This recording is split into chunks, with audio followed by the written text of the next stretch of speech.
Rich, how has Daniel become what he is, and where do you think he is in terms of just punters in this league?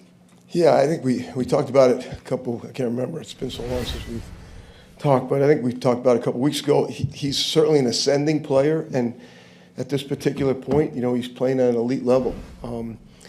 He's so athletic back there. It's kind of like a quarterback that is really good maneuvering in the pocket. I think he's so athletic with his ability to catch and get the ball out at different angles at times that it's kind of hard to see just watching him play. He has a tremendous leg. He's got great bat speed. He's got really tremendous eye-hand coordination. He's really become a wonderful holder as well. So I'd like to think he's going to keep improving and keep ascending and get a little bit better in the red zone. And he complains all the time he never gets that one bounce. And it happened last week again. I thought we'd get a little bit of a kick sideways and just a yard short. But he's definitely an elite player in this league right now. He's on pace to smash the franchise record for punting, and some of that's probably the ball, I suppose. But it's the same thing that with the kickers, right? That McManus gets to kick the ball further because. Yeah, well, I think those balls are obviously better this year, but I think last year Daniel was on pace to break the net in franchise, and we gave up that big play in the last regular season game. So again, I think there's room for him to improve. I think he thinks so. I think what he's really getting a great understanding is where am I on the field, what's the condition, and how do I want to deliver this ball to best suit our coverage. And I think that's what he's really starting to get proficient at. Do you think the league likes that the ball's flying, the K ball's flying so far? Or do you think that this is something they might revisit in the offseason? That's a great question. What are your feelings on it? Yeah, I've never been asked that or thought of it to this point. I think the league likes points, so the ability for those guys to score from a further distance is probably good. But what I also think it's done is it's put every game in position to have a chance to win because of the distance that they can kick these field goals now.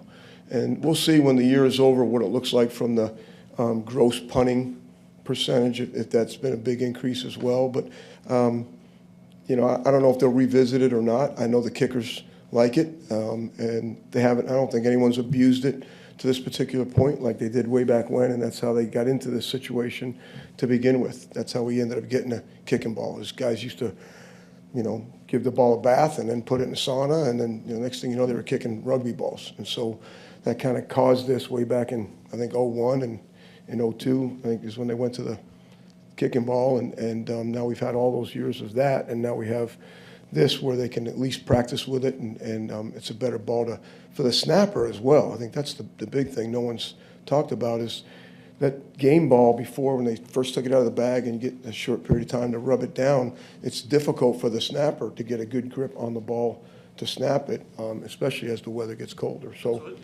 we'll see what happens. So if you have those balls, all camp, it starts in camp, right? Yeah, but you don't use all the balls for the whole year during camp. There's a certain amount of balls that we're using each week to get ready for the game. You can only use them for a certain amount of weeks. So what's preventing you from doing all that stuff, So they get checked again before the game. All the balls that are going to get used get checked before the game. The officials have the right to throw a ball out if they want, and you can put another one in. And I think they like it, so to abuse a privilege like that's just been granted to them, this certainly wouldn't make any sense. What do you think of the way that the touchback rules has really changed the kickoff this year? You like what it's done to the game? Those to me that maybe is an off-season conversation about my thoughts on all those things. I think right now, the rules are what they are, and we have to do a better job of playing within them. And the teams that are doing a good job with the dirty kicks and with some of those things have put themselves at the top of the charts statistically. But because it's definitely an advantage if you can put that ball on the ground, it gives the kickoff team a little bit of a head start. And so really we're just worried about how we can manage the rules as they are at this particular time. With Jaden Reed, just because he's missed so much time, are you less inclined to put him on punt return coming back from an injury, or is it if he's out there, he's good to do whatever? Well, I think it'll be a organizational conversation, certainly myself and Coach LaFleur, as to where he's at when he decides that he's going to play and what we decide to do with him in the game. It'll be certainly something we all talk about. Rich, what's the biggest adjustment in the kicking game when it gets cold? Well, it used to be the ball, you know, so, but we've played in some, we haven't played in real cold weather yet, but we've played in crazy wind conditions this year, you know, and that's always problematic. But I think it's always been how far it can travel in a, you know, in cold environment. Usually, in the past, the ball wouldn't travel as far as you'd like it to in cold environment. But I do remember last year, you know, I think here against Chicago, we hit I think Brandon hit a 55-yarder, I think, and it was pretty cold that day. And I think my first year here, I think Mason hit a 56, you know, late in the year as well. So it's been traveling pretty good to this point. We'll see what happens as the weather gets a little colder. Maybe this is a schematic question, so if you can't answer, that's fine. But you had gone with Melton and Savion both back there for most of the year. Now you just had one guy back there. Was there a reason for the change there? Well, there is a little bit of a schematic answer to that, yes. We went with a 10-man front. Certainly we felt like we could block it maybe a little bit better. And, you know, and we lost Savion going into last week's game, so I think that had a little bit to do with it as well. So we tried to get an extra blocker up front and then, you know, have Bo back there. But you could see either one, you know, in coming weeks. Hey, Rich, how good is it to have Brandon back to be at Brandon?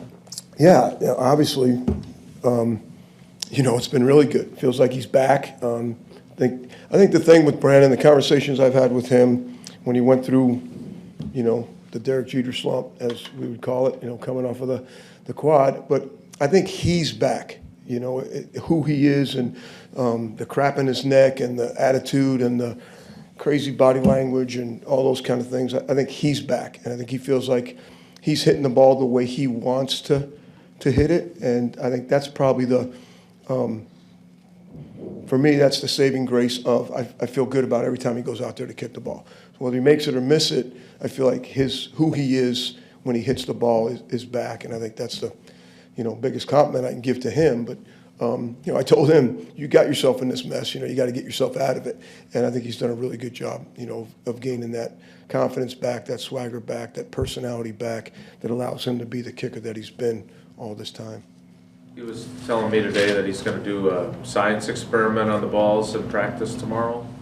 Is there anything that you have come up with during your time with the old balls, the kicking balls, now what you're doing now, that is it always still going to be an issue when it's going to be as cold as it's going to be on Sunday? Again, I think that's a great question. I think we'll have to see, you know, and I think we talked today a little bit about he'd like to have some big kicks in tomorrow's team periods to kind of see, you know, what it does. And a lot of times Brandon likes to hear when we have the big winds in practice, he likes to kick into the wind.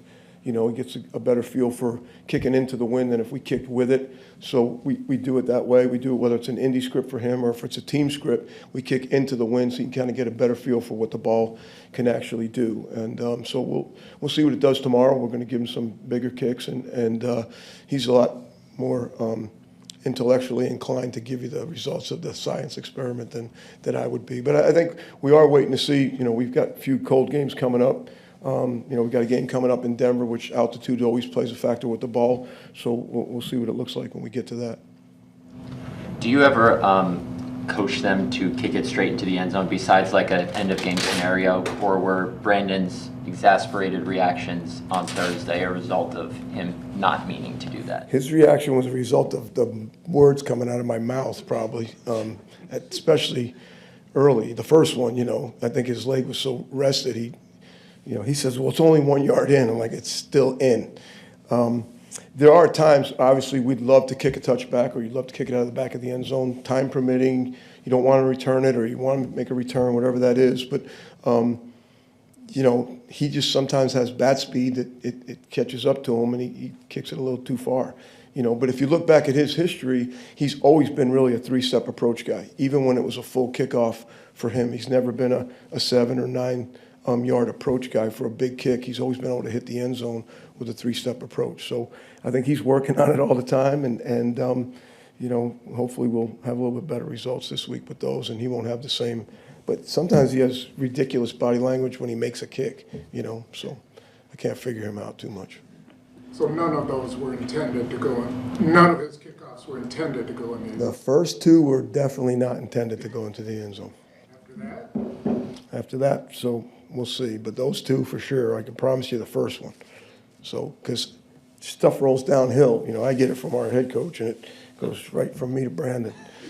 Head coach waited for the third one to get really mad, so I was mad on the first two. How good is the returner that you're going up against this week? Yeah, Duvernay's really, he's played well. He's doing both. He had, the big return, obviously, we talked about that against Minnesota to set them up to win the game. And they actually had two in the Minnesota game, and he's had another plus 40-yard one, throughout the year. And I think he's doing a good job on punt returns. He's making you understand whether he's going to go to the field or stick his foot in the ground and go north and south. He's got good hands back there. So, I think they're playing with some confidence, certainly as a team, but they are in special teams as well. The way their special teams have played, it's enabled them to come back from being behind and put them in position to win some games with field goals. And they've done that, and they've done it with two different kickers. So I think the kicker's playing well also. He came back from a little knick-knack, and I think he's kicking the ball. He's putting some on the ground. He's hitting some dirty kicks, and he's doing a good job putting the ball outside the numbers on both sides. So I think they're a good unit, and they're playing hard. Hey, Rich, what did you learn from that trickery that the Bears had on that punt return for a touchdown the last time you played them? And is that something that you think about them potentially, doing moving forward against you? Well, it's just something you're always preparing for. You're preparing for the throwback. You're preparing for flipping it as a reverse. You're preparing for we call it the dummy play, where they dummy you into chasing the return guy was really over here, and then they get to catch the ball over there. So everything we do that is bad and everything we do that is good is a learning process for us that you're always going to work on and cover as the year goes on. And things go on around the league that, we're looking at that you'd like to think, oh, if that could happen to us, what would we do? Or if we flipped it around and did it, what would it look like? So hopefully that answers your question.